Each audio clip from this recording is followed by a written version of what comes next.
Қайырлы күн, құрметті достар. 70-ке жуық тіл біліп, ғылымдар саласында екінші ұстаз, шығысын Аристотелі атанып, батыс пен шығысты мойындатқан, артына мол мұра қалдырған ғұлама, отырардың перзенті Әбу-Насыр әл-Фарабидің туғанына биыл 1150 жыл. Тірлігінде өмір рахатына қызығып, мансап қумаған, сарай ғалымы болмаған, азға қанағат, барға тәуба қылып, өте қарапайым ғұмыр кешкен Әбу-Насыр бабамыз ғылымды көбінесе өз бетінше оқумен меңгеріп, асқан табандылық көрсеткен, орасан зор табыстарға жеткен.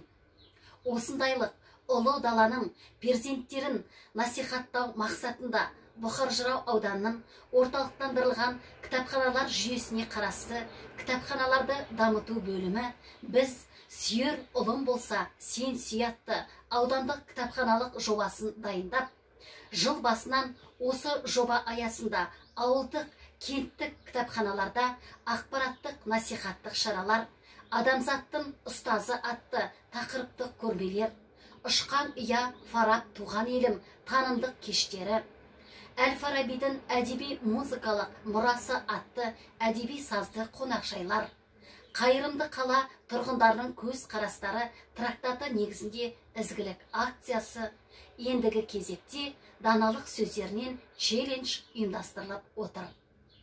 Осы жоба аясындағы шараға үн қосып отырған аудандық орталық модельді кітапханасының Фараби даналығы атты челлендждің ақпараттық библиографиялық сектор библиографы Еркем Ерланқызы Смағұловадан қабыл алып, данышпан бабамызды қазаққа оралтқан, екінші Фараби атанған Ақжан Машани атамыздың туған жері Қарқаралы еліне, ондағы орталық кітапхана жүйесінің әдіскері Айнаш Түсіпжанқызы Мұқановаға және барша қарқаралылық кітапханашы әріптестеріме жолдаймын.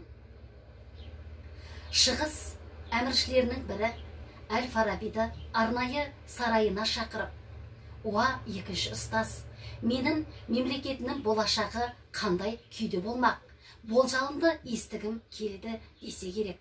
Сонда Әл-Фараби, еліңнің болашағын білгің келсе, маған жастарынды көрсет, содан кейін айтайын деген екен. Бірде Әл-Фарабиге замандастарының бірі, алдыңда сан тарау жол жатыр. Бірі бақытқа, бірі атақ даңққа, бірі өнер білімге, бірі байлыққа бастайды. Қайсысын таңдар едің депті. Әрине, өнер білімге бастар жолды. Неге дегенде бабамыз, бақыт та, абырой даңқ та, байлық та өнер білімде деген екен. Олай болса, өнер білімді меңгерер, саналы да иманды ұрпағымыз көп болсын.